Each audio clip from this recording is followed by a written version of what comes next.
Et je vous demande de trouver le psaume 51. En août, j'avais décidé de quitter toute série que je faisais déjà et prier que le Seigneur me guide à d'autres passages. Et j'étais beaucoup dans les psaumes ce mois-ci. Et en regardant le psaume 51,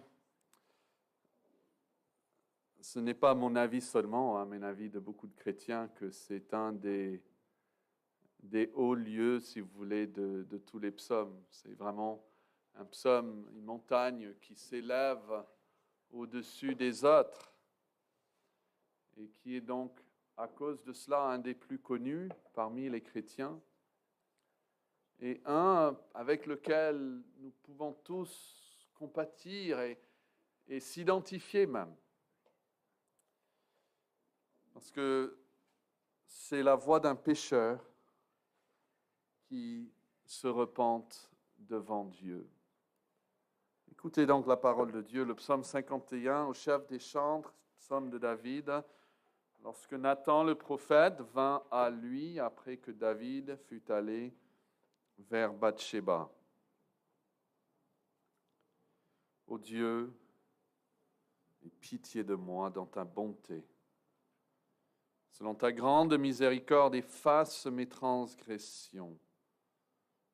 Lave-moi complètement de mon iniquité et purifie-moi de mon péché. Car je reconnais mes transgressions et mon péché constamment devant moi. J'ai péché contre toi seul. J'ai fait ce qui est mal à tes yeux, en sorte que tu seras juste dans ta sentence, sans reproche dans ton jugement. Voici, je suis né dans l'iniquité. Ma mère m'a conçu dans le péché, mais tu veux que la vérité soit au fond du cœur. Fais donc pénétrer la sagesse au-dedans de moi. Verset 9. Purifie-moi avec l'hysope, et je serai pur. Lave-moi, et je serai plus blanc que la neige. Annonce-moi l'allégresse et la joie, et les eaux que tu as brisées se réjouiront. Détourne ton regard de mes péchés, efface toutes mes iniquités. Ô Dieu, crée en moi un cœur pur. Renouvelle en moi un esprit bien disposé. Ne me rejette pas loin de ta face. Ne me retire pas ton Saint-Esprit. Rends-moi la joie de ton salut et qu'un esprit de bonne volonté me soutienne. J'enseignerai tes voies à ceux qui les transgressent, et les pécheurs reviendront à toi. Ô Dieu, Dieu de mon salut, délivre-moi du sang versé, et ma langue célébrera ta miséricorde. Seigneur, ouvre mes lèvres, et ma bouche publiera ta louange. Si tu avais voulu des sacrifices, je t'en aurais offert. Mais tu ne prends point plaisir aux holocaustes. Les sacrifices qui sont agréables à Dieu, c'est un esprit brisé. Ô Dieu, tu ne dédaignes pas un cœur brisé et contrit. Répands par ta grâce tes bienfaits sur Sion. Bâtis les murs de Jérusalem. Alors tu agréeras des sacrifices de justice, des holocaustes et des victimes tout entières. Alors on offrira des taureaux sur ton autel. Jusqu'ici la parole de Dieu. Au lieu de voir tout le psaume, j'aimerais surtout considérer ensemble la repentance et comment un cœur est préparé par Dieu pour se repentir. Et dans ce psaume, nous avons d'abord une réalité objective concernant la condition du pécheur. Nous avons un titre à ce psaume et on ne peut pas le séparer du psaume.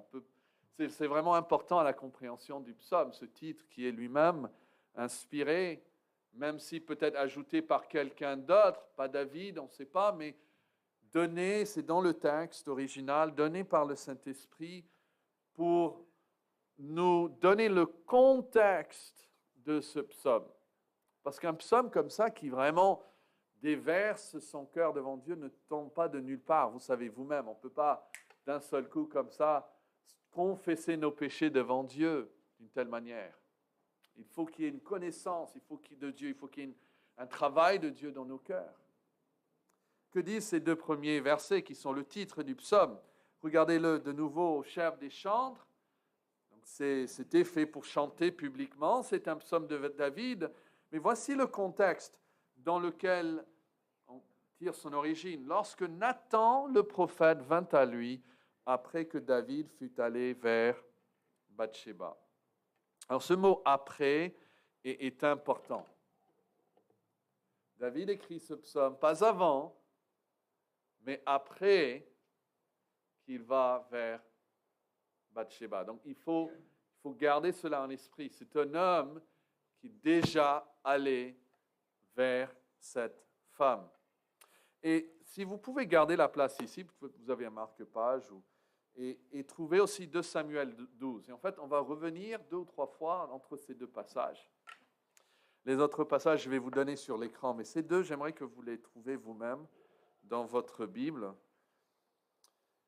En 2 Samuel 11, nous avons le récit du péché de David. En 2 Samuel chapitre 12, nous avons la confrontation de David par le prophète Nathan. Et d'abord, j'aimerais juste regarder le verset 9, 2 Samuel 12, 9, parce que nous allons voir les 2 crimes dont David était responsable.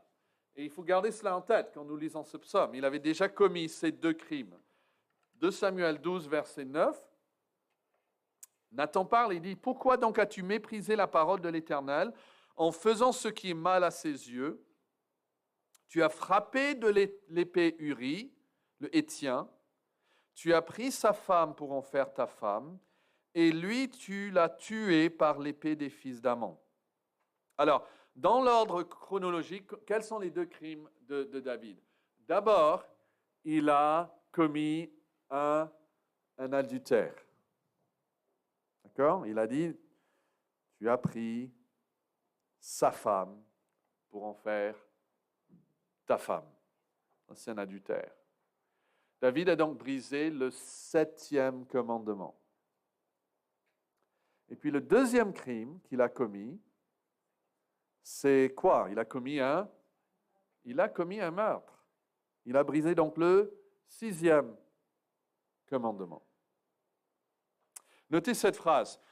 Dieu lui dit par le prophète, tu l'as tué par l'épée des fils d'Ammon. Donc même s'il n'était pas la cause instrumentale, ce n'était pas sa main et son épée à lui, David demeure la cause morale et donc il est accusé de la faute par Dieu. Parfois, il y a des hommes politiques ou des hommes qui ont une autorité militaire, par exemple, et ils sont jugés pour des morts. Et on peut dire, mais ce n'est pas lui qui l'a fait. Il n'était peut-être pas la cause instrumentale, mais s'il est derrière la cause morale, il mérite le jugement. Dieu dit, tu l'as tué. Tu l'as tué. Tu t'es servi peut-être de quelqu'un d'autre. Mais Dieu nous tient responsables nous-mêmes. Au lieu de s'engager dans les guerres de l'Éternel, il envoie Joab. Vous connaissez, on ne va pas raconter toute l'histoire, mais il profite personnellement de la paix. Et encore pire, ce qui est encore pire, c'est qu'il va profiter, il va se servir de la guerre, une guerre dont il dit ne participe même pas, pour atteindre des objectifs personnels. Donc, lui, il reste à Jérusalem, il ne va même pas à la guerre, mais il se sert de la guerre pour résoudre des différends personnels qu'il a avec un de ses soldats.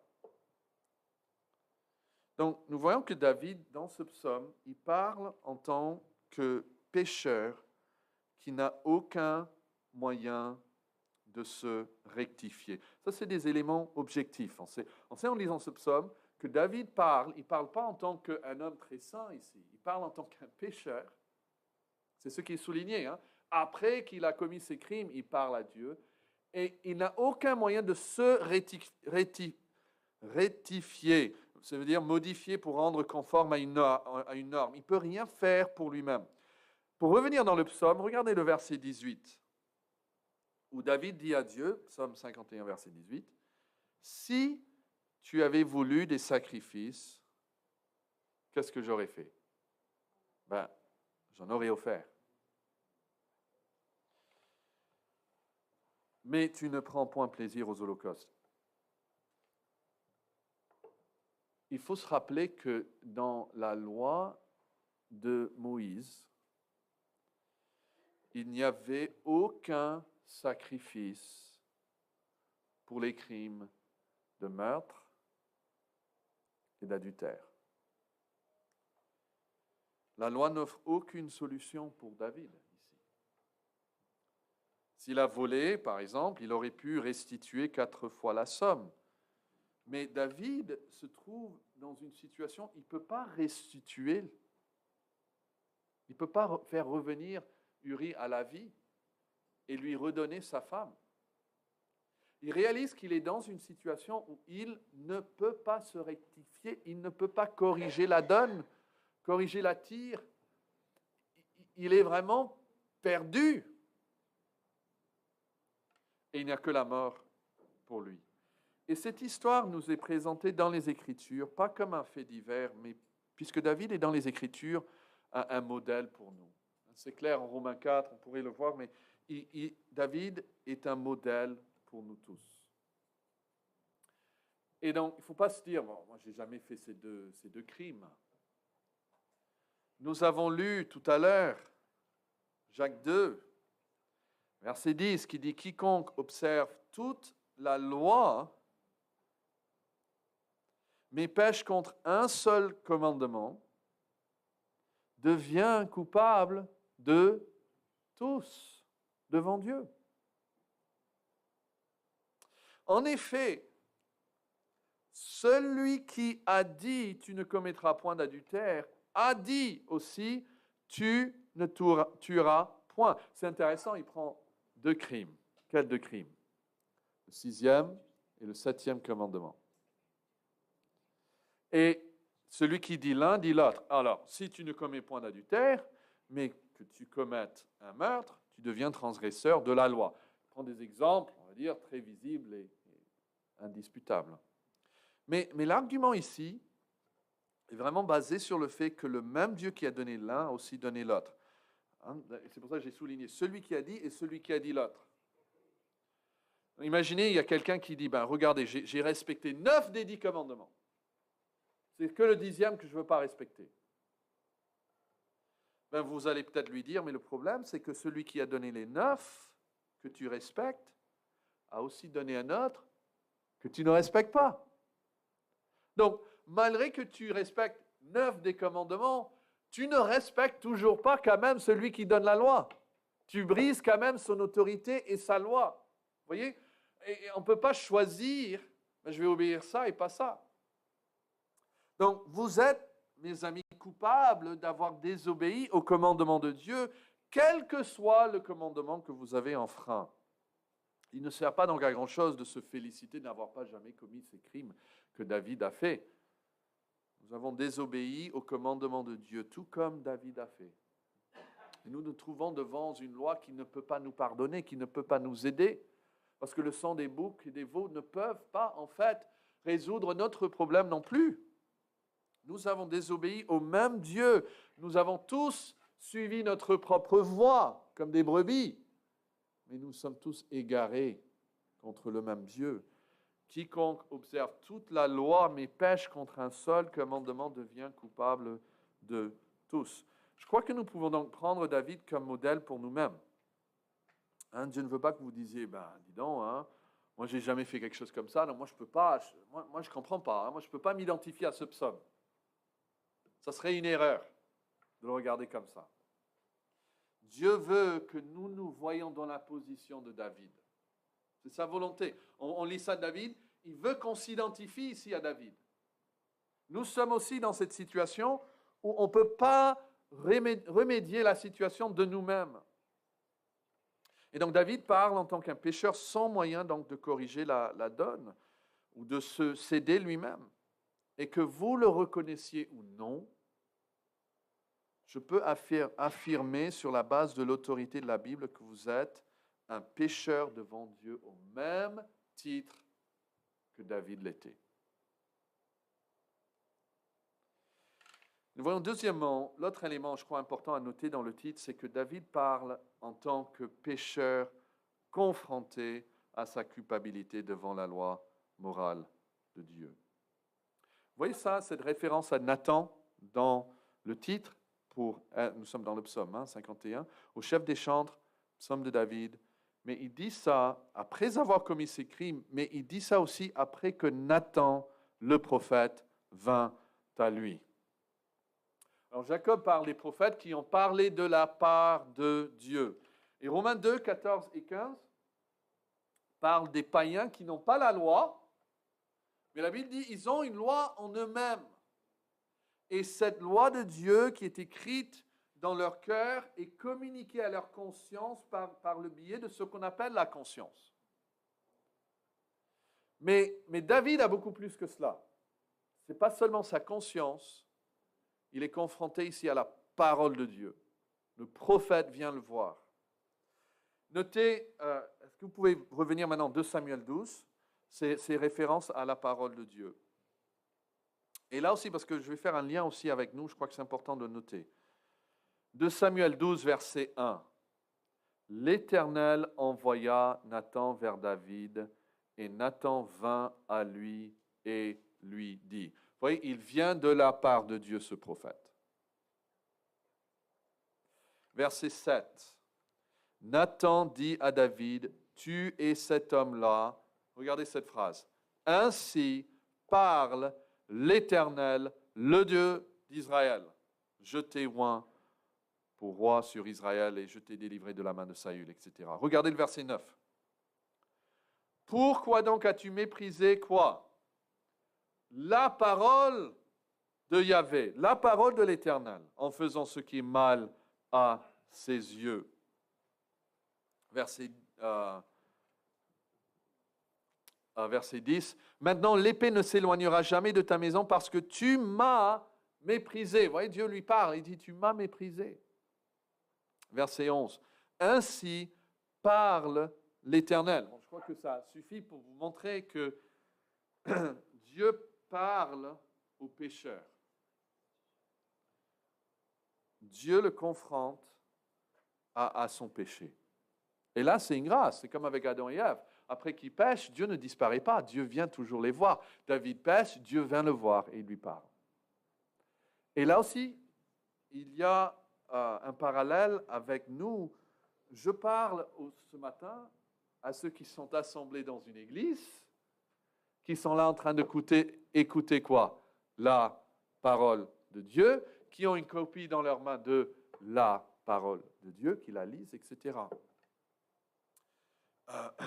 Jésus a établi un contraste frappant entre Sodome, qui a été visiblement détruit par Dieu, et le petit village tranquille de Capernaum. Et Matthieu 11, 20 dit, alors, Jésus se mit à faire des reproches aux villes dans lesquelles il avait eu lieu la plupart de ces miracles parce qu'elles ne s'étaient pas repenties. Et Jésus dit, toi, Capernaum, seras-tu élevé jusqu'au ciel? Non, tu seras abaissé jusqu'au séjour des morts, car si les miracles qui ont été faits au milieu de toi avaient été faits dans Sodome, elles subsisteraient encore aujourd'hui. C'est pourquoi, je vous le dis, au jour du jugement, le pays de Sodome sera traité moins rigoureusement que toi. C'est des mots très, très forts. Mais c'est parce que Jésus lui-même était là. Et donc, il y a un commentateur qui dit, Jésus-Christ est venu avec un message de salut, mais cette offre elle-même rend le jugement d'autant plus proche. Le fait qu'il vient avec le salut, rend le fait que le jugement est encore pire maintenant, pour ceux qui le rejettent.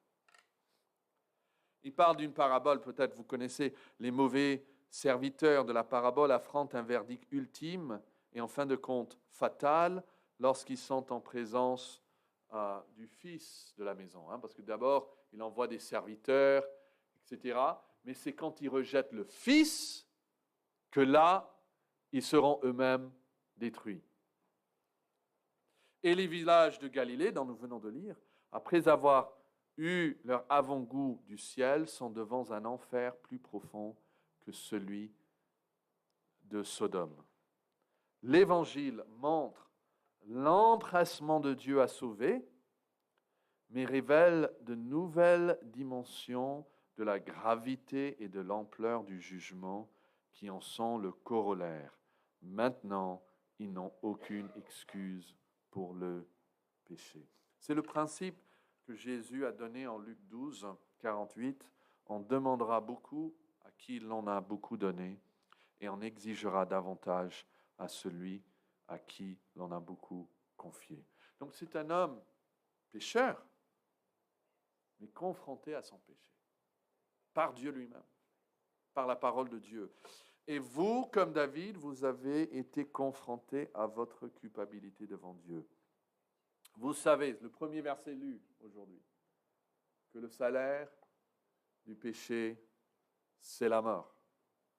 Et voici donc les objectifs,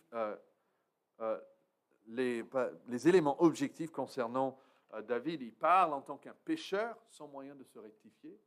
Et il parle ici en tant qu'un pécheur qui a été aussi confronté par la parole de Dieu avec sa propre culpabilité. Quelqu'un est venu lui dire, toi, tu es pécheur devant Dieu. Et la question maintenant qui nous intéresse, c'est qu'est-ce qu'il va dire? Qu'est-ce qu'il va dire? Maintenant qu'il a péché et qu'il est confronté avec son péché, comment est-ce qu'il va réagir? Et nous savons tous qu'il peut y avoir deux personnes qui ont fait les mêmes crimes et puis qui ont été confrontées à la même vérité, mais après qui ont des réponses très, très différentes l'une de l'autre. Prenez comme exemple les deux criminels crucifiés en même temps avec Jésus. Deux hommes ont commis les mêmes types de crimes, confrontés au même jugement. L'un comme l'autre entendent les paroles de Jésus, mais la réponse de l'un est absolument contraire à la réponse de l'autre, n'est-ce pas? Donc, c'est ça qui nous intéresse maintenant. On voit un homme, il a péché, on peut pas le nier, et il est confronté à son péché. Comment est-ce qu'il va réagir? Que va faire l'homme lorsqu'il est confronté avec son péché? Quelle est la première réaction naturelle? Pensez au premier homme. Dieu vient vers lui, Adam. Qu'est-ce qu'il fait? Est-ce qu'il fait comme ça? Regardez le verset 3. Ô Dieu, aie pitié de moi dans ta bonté, selon ta grande miséricorde, efface mes transgressions. Lave-moi complètement de mon iniquité et purifie-moi de mon péché. Est-ce que Adam a parlé de la sorte? Est-ce que l'homme aujourd'hui parle naturellement de cette manière? Et pourquoi parle-t-il donc de cette manière? Parce qu'on peut se demander où sont les excuses? Vous voyez l'excuse là-dedans? Où est le récit de tous ces efforts qu'il a fait pour Dieu déjà, de ses bonnes œuvres? Il faut plus que la réalité objective pour nous amener à nous repentir, parce que la réalité objective est la même pour tout le monde. Tous sont péchés et sont privés de la gloire de Dieu. Il faut quelque chose de plus pour que l'homme ou la femme ou l'enfant se mette à se repentir comme ça devant Dieu. Et c'est important de noter cet effet, j'appelle ça l'effet sandwich, parce que nous avons sa confession, là au verset 3 et 4, et voyons que c'est nécessaire à cause des versets 1 et 2, qui vient juste avant. Mais cette confession est elle-même possible grâce aux versets 5 et 6. Regardez donc les versets 5 et suivants, parce que c'est ces versets qui nous révèlent pourquoi David a pu confesser son péché d'une telle manière. Il dit, verset 5, « Je reconnais mes transgressions. Et mon péché constamment devant moi. J'ai péché contre toi seul et j'ai fait ce qui est mal à tes yeux, en sorte que tu seras juste dans ta sentence, sans reproche dans ton jugement. Voici, je suis né dans l'iniquité et ma mère m'a conçu dans le péché, mais tu veux que la vérité soit au fond du cœur. » Ce que nous avons ici dans ce deuxième ou troisième paragraphe, c'est la prise de conscience de sa condition par le pécheur. C'est-à-dire le pécheur prend conscience de sa condition. Comprenez qu'il y a une grande différence entre être coupable et prendre conscience que nous sommes coupables. On est tous d'accord? Ce n'est pas la même chose? Et il y a des gens qui viennent et toute leur vie, ils se disent, si je ne suis pas conscient du fait que je suis coupable, donc forcément je ne suis pas coupable. Des gens qui vraiment, ils pensent ça. Puisqu'ils n'ont rien dans leur pensée, ils ne se sentent pas coupables, ils présument qu'ils ne le sont pas. Mais ce n'est pas la même chose. Et nous voyons ce que David reconnaît. C'est ce que nous aussi, nous devons reconnaître. Ce qu'un chrétien reconnaît. D'abord, je le mets ici en première personne. Je reconnais la nature pécheresse de mes choix. C'est le verset 5, regardez-le. C'est la première chose qu'il dit. Car je reconnais mes transgressions. Voilà. C'est tout simple. Imaginez que chaque fois que notre conscience nous troublait par rapport à une discussion, dispute, on disait ça. Écoutez, on peut s'arrêter. Je reconnais mes transgressions. Le mot reconnaît, c'est en fait le mot connaître. C'est traduit ainsi dans le Darby et dans la Bible annotée. Je connais mes péchés. Et la première fois que ce mot connaître est utilisé de David, c'est intéressant, c'est en 1 Samuel 16, verset 16, où les serviteurs de Saül lui parlent et il dit, nous allons chercher un homme qui sache jouer de la harpe. Et c'était David. David savait jouer de la harpe, habile à cela. Mais il savait aussi la réalité concernant son propre cœur. Il savait ses transgressions. C'est ça qui va le pousser à la repentance. Regardez le verset 5 aussi, ce qu'il dit après, « Je reconnais mes transgressions et mon péché, il dit, est constamment devant moi. » Vous pouvez mettre à côté de ce mot « devant » la référence Psaume 90, verset 8. Parce que ici, dans le 51, verset 5, David dit « Mes péchés sont devant moi ».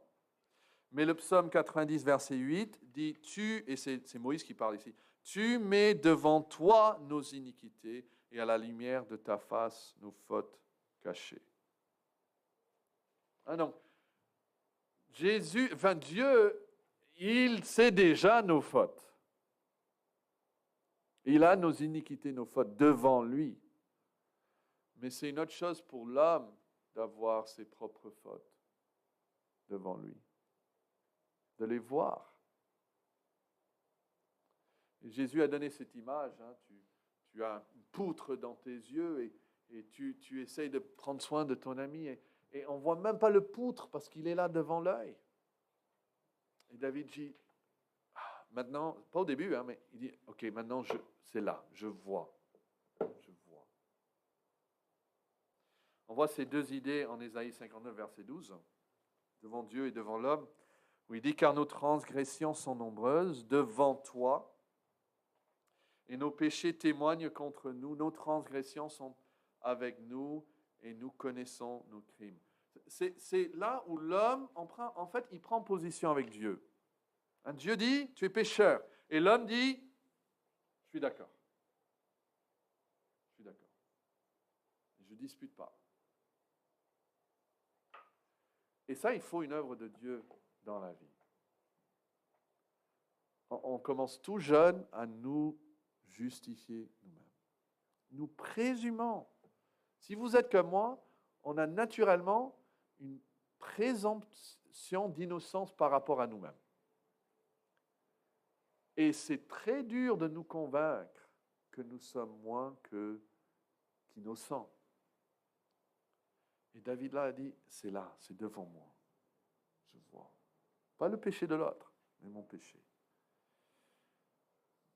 Il faut revenir encore sur l'absence totale d'excuses ici. Que c'est dur de dire ce que je fais, ce que j'ai fait était mauvais. Il reconnaît, voilà, c'est du péché ce que j'ai fait. Mais dans le verset 6, il va encore un peu plus loin. Il dit, en fait, je reconnais pas seulement la nature pécheresse de mes choix, que j'ai fait des choix, j'ai fait des choses mauvaises, mais je reconnais ma position pécheresse devant Dieu. Il dit quelque chose de plus au verset 6. Regardez-le. J'ai péché contre toi seul et j'ai fait ce qui est mal à tes yeux, en sorte que tu seras juste dans ta sentence, sans reproche dans ton jugement. C'est très très fort ce qu'il dit. Il ne minimise pas l'offense contre son prochain. Il n'est pas en train de dire, je n'ai pas vraiment péché contre Bathsheba, je n'ai pas vraiment péché contre Uri. Mais un péché est défini par la loi de Dieu.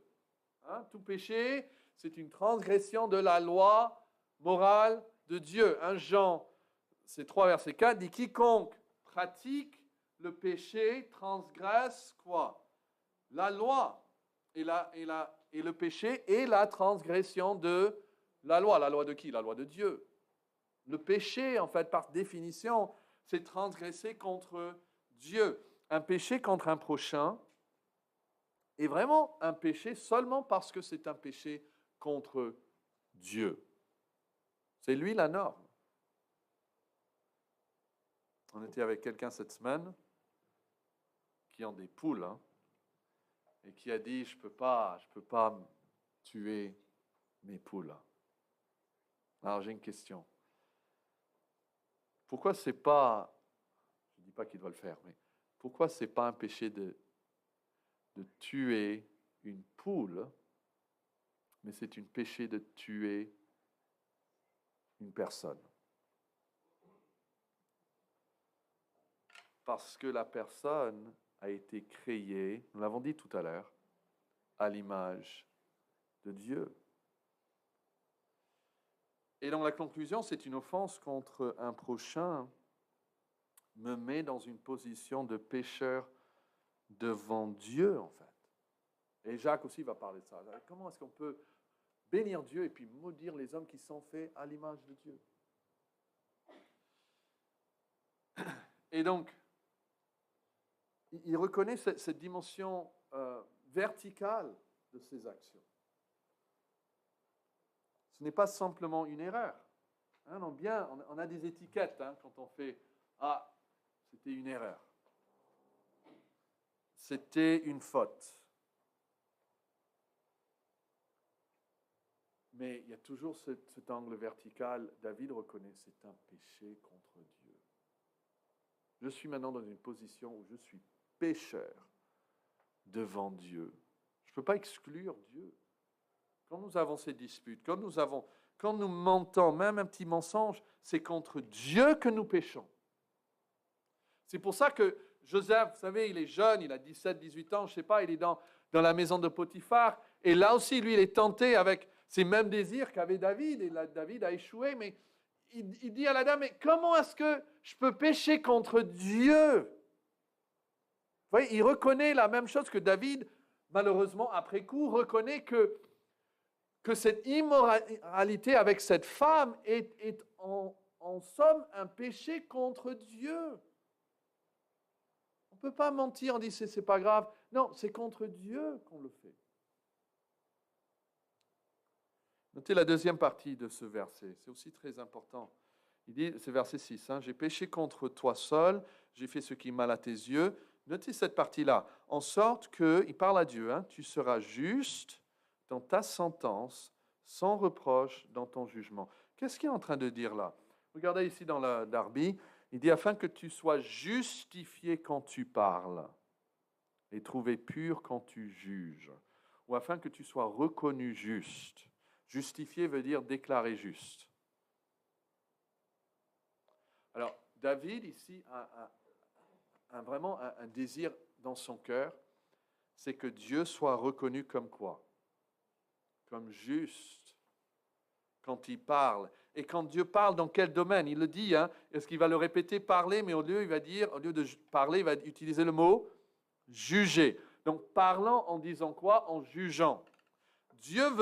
David veut que Dieu soit reconnu juste en le jugeant. C'est très, très fort. Le fait de reconnaître et d'admettre ses péchés absout Dieu de toute faute morale. Comprenez? Quelqu'un qui dit, mais pourquoi ça m'arrive? Je me rappelle une fois à Pessac, il y avait quelqu'un qui assistait pour un temps au culte. Et il n'est pas là depuis très longtemps, mais il a dit, il avait un fils rebelle envers lui. Il a dit, mais moi je ne comprends pas, moi j'ai toujours essayé d'être respectueux envers mes parents. Pourquoi ça m'arrive? Et l'idée qu'il communique, c'est que je ne mérite pas ça. S'il ne mérite pas ça, c'est que c'est une injustice. Et l'injustice, c'est la part de qui? Apparemment, c'est la faute de Dieu. Et donc, David, il veut reconnaître son péché ouvertement parce qu'il veut que Dieu soit justifié, qu'il soit reconnu qu'il est juste, même en le jugeant, le châtiant. Et ceci est important sur le plan personnel ici. On le voit aussi en Lamentation chapitre 1, sur le plan national, où le prophète prend du temps pour justifier Dieu dans la défaite de Jérusalem. C'est-à-dire, ce n'est pas que Dieu est méchant, etc. Alors, combien de personnes connaissez-vous qui parlent comme ça? Qui disent quelque chose comme ceci. Tout ce que Dieu dit sur le fait que je suis un pécheur, que je suis sans excuse, que je mérite de passer l'éternité en enfer, je veux que vous sachiez que ça c'est tout vrai. Je mérite un enfer pire que celui qui a été donné à Sodome. Et s'il te plaît, ne regarde pas mes circonstances, ne regarde pas ma situation, et tirer la conclusion que Dieu est trop exigeant, ou trop strict, ou trop dur avec moi. Je veux que vous sachiez que ce que je reçois de Dieu, c'est 1000 fois mieux que je mérite. Il est juste de me donner le pire dans cette vie et l'enfer par la suite. Je mérite d'être assujetti à la misère, à la mort et à l'enfer. Et voici une preuve d'une vraie repentance qui mène au salut. On veut justifier Dieu dans sa condamnation des pécheurs. On est prêt à dire, Dieu a raison de me condamner. Il a raison. Ça, c'est un homme ou une femme qui a été vraiment touché par cette connaissance qui vient du Saint-Esprit. Mais notez aussi que le contraire est également vrai. Si de me condamner, c'est de justifier Dieu, me justifier, c'est de faire quoi? C'est de condamner Dieu. Et là aussi, on peut faire le parallèle avec Adam. Qu'est-ce qu'Adam a dit? C'est la femme que... Quoi? Ben voilà. Tout commençait avec cette femme. Et qui m'a donné cette femme? En se justifiant, il condamne Dieu.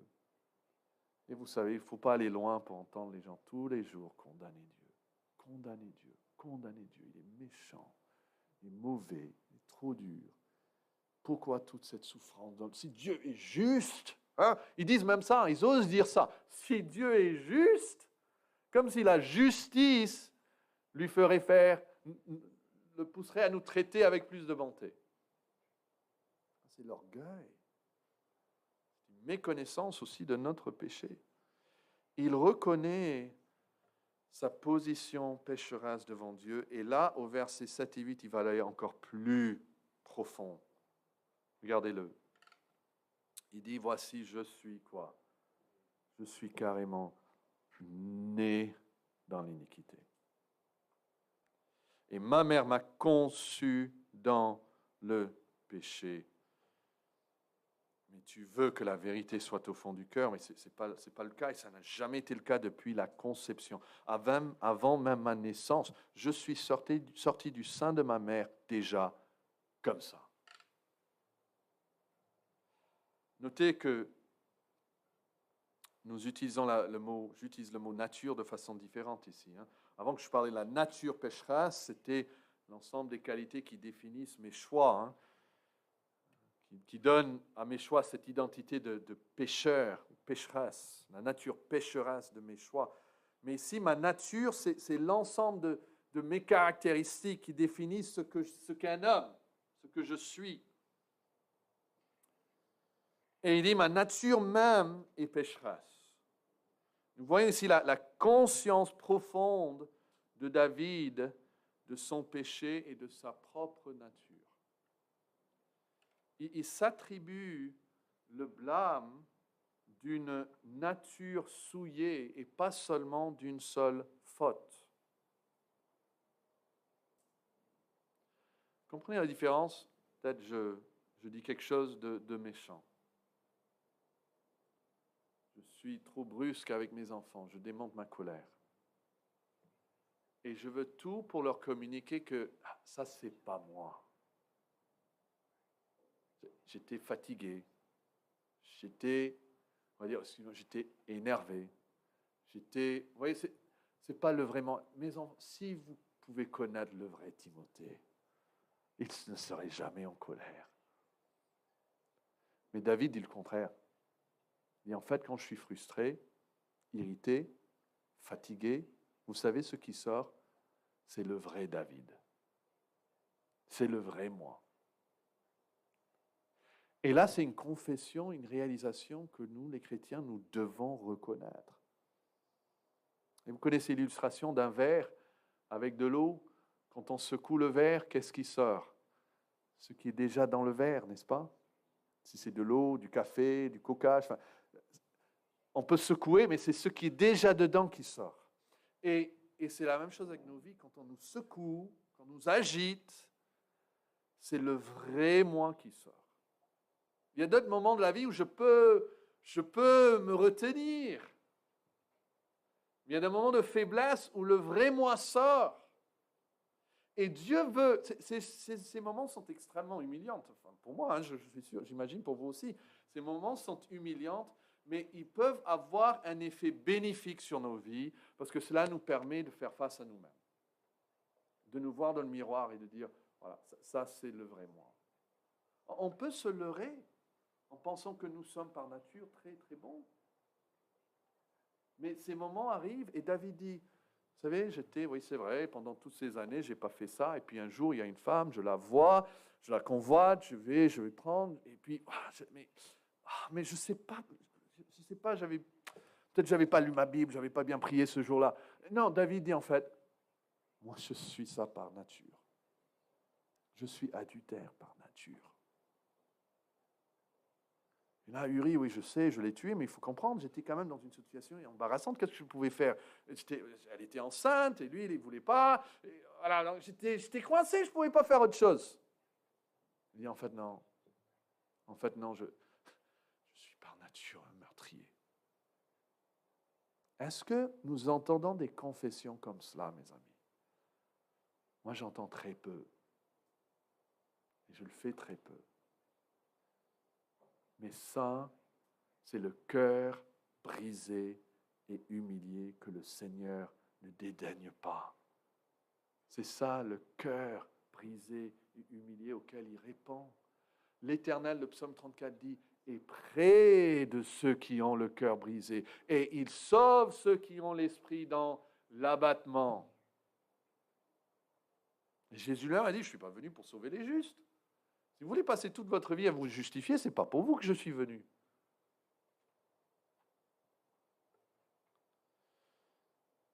Et donc il dit verset 8, je reconnais, Seigneur, que tu veux que la vérité soit où? Au fond du cœur. Ce verset enseigne que Dieu désire la pureté intérieure. Ça va de pair avec le verset juste avant, le verset 7. Le péché de David était dû à une nature intérieure disposée au péché. Pas simplement à l'acte lui-même et aux circonstances qui l'entouraient. Dieu ici exige une nature pure ainsi qu'une conduite droite. Et il comprend ce que Jésus dira plus tard. Il ne suffit pas de dire « j'ai jamais commis l'adultère ». Celui qui regarde une femme pour la convoiter dans son cœur, dans son fond du cœur, il l'a commis déjà. Parce que Dieu veut la pureté au fond du cœur. Celui qui dit « j'ai jamais tué quelqu'un », mais il se fâche contre son frère. Ou il se donne à sa colère. Il est coupable de meurtre parce que Dieu veut la vérité au fond du cœur. David reconnaît, c'est là le problème. C'est là le problème. Là encore, le chrétien, il reconnaît que la solution se trouve à l'extérieur de soi et le problème se trouve à l'intérieur. Réalisons-nous la gravité de notre état devant Dieu. Je vous promets, vous allez dans la rue, vous commencez à demander aux gens. Mon père, il faisait ça souvent pendant un certain temps. Il disait, est-ce que vous êtes parfait? Tout le monde disait non. Mais après, il commençait à lister des choses. Est-ce que vous êtes colérique? Ben non. Est-ce que vous êtes un voleur? Ben non. Vous êtes un meurtrier? Non. Vous êtes méchant? Ben non. Ben non, je ne suis pas parfait. Mais je ne suis pas meurtrier, je ne suis pas voleur, je ne suis pas méchant, je suis respectueux. En fait, ils se disent, ils ne veulent pas se dire parfait, mais ils veulent se croire quand même bien. Et regardez, pour terminer, ce que Dieu a fait pour lui montrer ces choses. J'appelle ça la manière dont Dieu amène David à prendre conscience de son péché. Parce que je crois que c'est la même chose que Dieu doit faire dans nos cœurs de nos enfants, dans le cœur de nos amis. Et pour cela, nous allons revenir en 2 Samuel 12. Mais vous savez que pendant plus de 9 mois, David n'était pas là. Il n'était pas dans cette situation où il allait confesser comme ça. Il a résisté, il a résisté, il a résisté, il a résisté. Et puis arrive le moment charnière où Dieu va le confronter. David a péché, David vit dans le péché, mais voici que Nathan confronte le roi. 2 Samuel 12, vous pouvez regarder les premiers versets. L'Éternel envoya Nathan vers David, et Nathan vint à lui et lui dit, c'est intéressant son approche. Bien, il y avait dans une ville 2 hommes, l'un riche et l'autre pauvre. Le riche avait des brebis et des bœufs en très grand nombre, et le pauvre n'avait rien du tout qu'une petite brebis qu'il avait achetée, il la nourrissait, il la grandissait chez lui avec ses enfants, elle mangeait de son pain, buvait de sa coupe, dormait sur son sein, et il la regardait comme sa fille. C'est pour ça qu'il ne peut pas la tuer, cette brebis. C'est comme la poule, ici. Et puis, verset 4, un voyageur arrive chez l'homme riche. Et le riche, vous vous rappelez, il a beaucoup de choses, mais il n'a pas voulu toucher à ses brebis, à ses bœufs, pour préparer un repas au voyageur qui était venu chez lui. Donc, qu'est-ce qu'il fait? Il prend la brebis du pauvre. Il l'a prêtée, donc ça veut dire qu'il l'a tuée. Il a cuit, préparé pour l'homme qui était venu chez lui. Regardez le verset 5. Tout de suite, la colère de David s'enflamma contre cet homme. Il ne sait pas encore qui est cet homme, mais il est en colère contre cet homme. Et il dit à Nathan, l'Éternel est vivant, l'homme qui a fait cela mérite la mort. Et il rendra 4 brebis pour avoir commis cette action et pour avoir été sans pitié. D'abord, ici, il parle en fait de quelqu'un qui a volé. Il a volé, et donc il peut restituer 4 fois. David est en colère contre cet homme, et Nathan lui dit quoi? Verset 7. Tu es l'homme contre qui tu es en colère. Ce qu'il fait ici, Dieu lui fait ressentir la culpabilité de son péché. C'est un travail que le Saint-Esprit qui convainc le monde du péché doit faire. Il faut que l'âme ressente une certaine culpabilité. C'est pas de dire, oui, j'ai péché. Ah oui, oui. J'ai vu ça avant. Ah oui, ça fait mal? Oui, j'ai fait mal. Oui, oui. C'est pas ça. Il ressent la culpabilité de son péché. Jacques va dire, humiliez-vous, soyez attristés, pleurez votre péché devant Dieu. C'est ce que l'homme doit faire. Et il le fait de ça d'une manière très, très gracieuse pour David. John Owen, dans un livre qui existe en français, dit « Comment aurait-il été possible que David reste aussi longtemps dans la culpabilité de cet abominable péché, pendant plus de 9 mois, s'il n'avait pas eu 1000 raisonnements corrompus l'empêchant d'avoir une vision claire de sa laideur et de sa culpabilité reflétée dans le miroir de la loi. » Et il imagine ici, il a dit, comment David peut rester tant de mois sans sentir sa culpabilité? C'est parce qu'apparemment, il avait 1000 raisonnements. Son cerveau travaillait 100 km à l'heure pour lui dire, mais oui, mais il faut comprendre, etc., etc. Notre conscience se justifie et s'accuse tour à tour. Et il y a des gens qui vivent dans une tourmente continuelle parce qu'ils sont toujours en train d'essayer de trouver l'excuse. Voilà, pourquoi je ne peux pas confesser? Pourquoi je ne peux pas... Non, parce que si je fais ça, cela arrivera. Il y a une crainte qui vient, une peur des autres, quelles sont les conséquences, etc. Il devient de plus en plus esclave de ses propres raisonnements.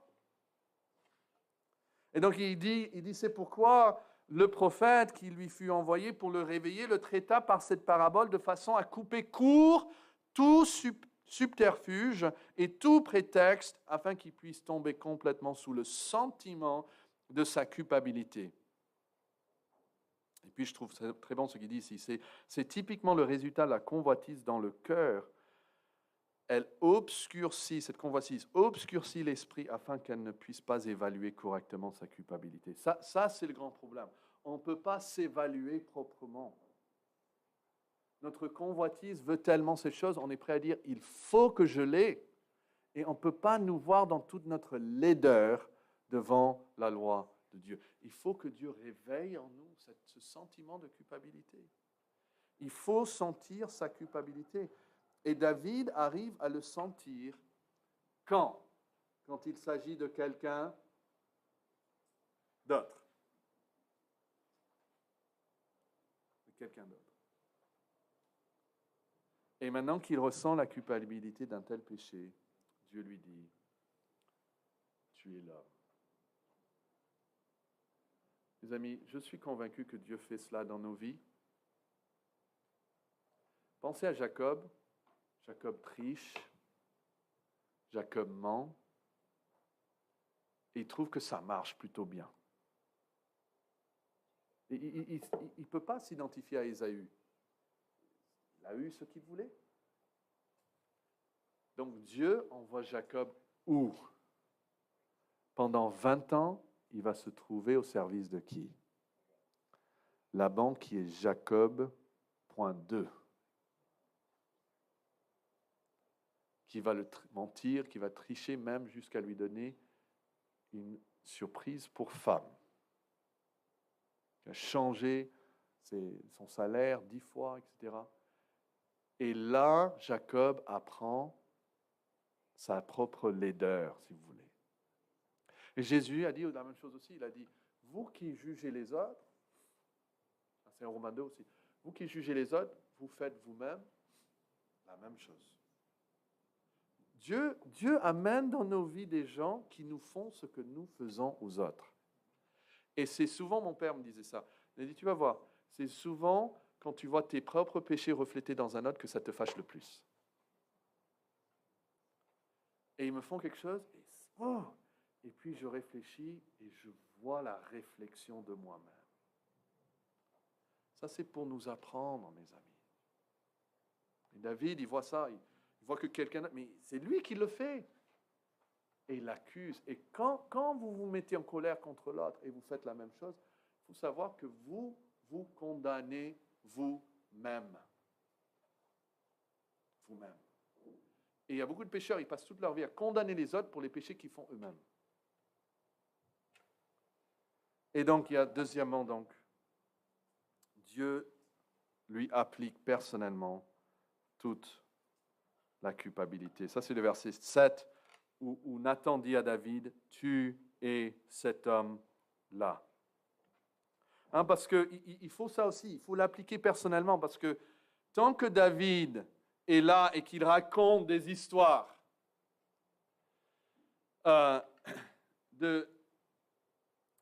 tout ce que ça donne à David, c'est une raison de condamner quelqu'un d'autre, en fait.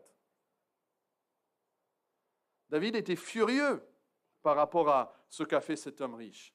Et si Nathan aurait dit, bon, je vais laisser là, parce qu'après c'est le roi et moi je suis un simple prophète, je vais laisser là, je vais rentrer chez moi, je ne vais pas l'appliquer personnellement, je vais juste prier que le Saint-Esprit le convainque de son péché, qu'il puisse voir que ça c'est lui. David serait allé au lit en disant, cet homme est terrible. Il est terrible cet homme riche, il est terrible. Et il n'aurait jamais fait le lien avec lui-même. Et là, le prophète a le courage. Imaginez le courage qu'il a pour dire à David, le roi, tu es cet homme-là. Et c'est dans son application pointue de la vérité que la flèche arrive jusque dans son cœur. Et vous savez, il en va de même avec le ministère de l'Évangile et même le ministère de l'Église. La vérité, la conscience est frappée quand les applications sont spécifiques. Il y a de nombreux chrétiens qui veulent un ministère biblique, ils veulent même qu'on leur prêche les Écritures, mais le problème vient quand, en voyant les principes dans les textes, le prédicateur commence en disant c'est comme ça que ça s'applique à nos vies. C'est comme ça que vous devez changer. Il commence à faire des applications sur mesure pour les circonstances de l'assemblée. Et c'est alors que les gens commencent à se hérisser. Ils n'aiment pas ça. Et Romains 2, verset 1 dit, ô homme, que tu sois, toi qui juges, tu es donc inexcusable, car en jugeant les autres, tu te condamnes toi-même, puisque toi qui juges, tu fais les mêmes choses. Et la Bible insiste sur le fait que le ministère de Dieu, un ministère fidèle, comprendra non seulement l'explication de la Bible, une vraie prédication, et pas simplement une explication de la Bible, mais son application à nos vies. Par exemple, 2 Timothée 4, versets 1 et 2, « Je t'en conjure devant Dieu et devant Jésus-Christ qui doit juger les vivants et les morts, au nom de son avènement et de son royaume, prêche la parole. » Ok, on est d'accord, hein, en toutes circonstances, favorables ou non. Mais après, ça dit quoi? Reprends, censure, exhorte, avec toute douceur et en instruisant. Il y a plus qu'il y a besoin qu'une simple explication. Tite, chapitre 2, verset 15, dit ces choses. Exhorte et reprend avec une pleine autorité que personne ne te méprise. On pourrait aller aussi en 1 Thessaloniciens où il parle du fait que nous, comme un père avec ses enfants, nous avons exhorté, consolé et conjuré même à marcher d'une manière digne du Seigneur. Mais ce n'est pas seulement le rôle du pasteur. Hébreux 3, verset 13, dit « Mais exhortez-vous les uns les autres chaque jour, aussi longtemps qu'on peut dire aujourd'hui, afin qu'aucun de vous ne s'endurcisse par la séduction du péché. » Dieu se sert donc de ces exhortations réciproques. Et dans la famille, il a désigné ça pour que... moi, je dis aux gens, je dis ouvertement, moi, j'ai un Nathan dans ma maison qui me confronte. Et Dieu a voulu ça, les uns pour les autres. Si vous êtes un enfant ou un jeune adulte, vos parents sont là un peu comme un Nathan pour vous dire, vous êtes cette personne. Et quelle tristesse quand un jeune adulte ferme son cœur, ferme son esprit, disant, je ne vais plus écouter, et quand c'est Dieu qui me parle et Dieu qui applique ces choses à travers mes parents, ou à travers ma femme, ou à travers mon mari, ou à travers un autre membre de l'Église, ou un autre chrétien. Dieu peut utiliser des ânes même pour nous confronter, n'est-ce pas? Donc il ne faut pas se dire, tu n'as pas le droit, tu n'as pas le droit, il faut ceci ou cela. Non, je prends tout ce que Dieu veut me donner pour m'aider à suivre de mieux son chemin. Donc, c'est comme ça que Dieu travaille pour nous amener à ce point-là. Il nous fait ressentir la culpabilité de notre péché, mais par les billets de personnes dans notre vie, que ce soit la prédication, la parole ou autre, Dieu applique personnellement notre culpabilité à nous-mêmes. Et je suis sûr que vous allez tous être confrontés à votre péché. Peut-être c'est le responsable au travail, peut-être quelqu'un va vous dire, mais vous ne faites pas ça, vous devez faire ça mieux. Et c'est dans ces moments-là, nous devons le recevoir comme du Seigneur. Il veut me montrer, il veut m'humilier. Et pas juste hérisser, dire, tout de suite je me défends. Tu n'as pas le droit de me parler. Quelle tristesse si David aurait dit à Nathan ce qu'un autre roi plus tard a dit à un autre prophète, quand le prophète est venu lui parler, et le roi a dit, mais qui t'a dit que tu pouvais être ici? Et il l'a mis en prison. David est le roi, mais il écoute. Il écoute. Et c'est comme cela que Dieu l'amène donc à cette supplication très humble. Ô Dieu, regardez le verset 3. Aie pitié de moi dans ta bonté, selon ta grande miséricorde, efface mes transgressions. Lave-moi complètement de mon iniquité et purifie-moi de mon péché. Il est pécheur et il reconnaît son péché.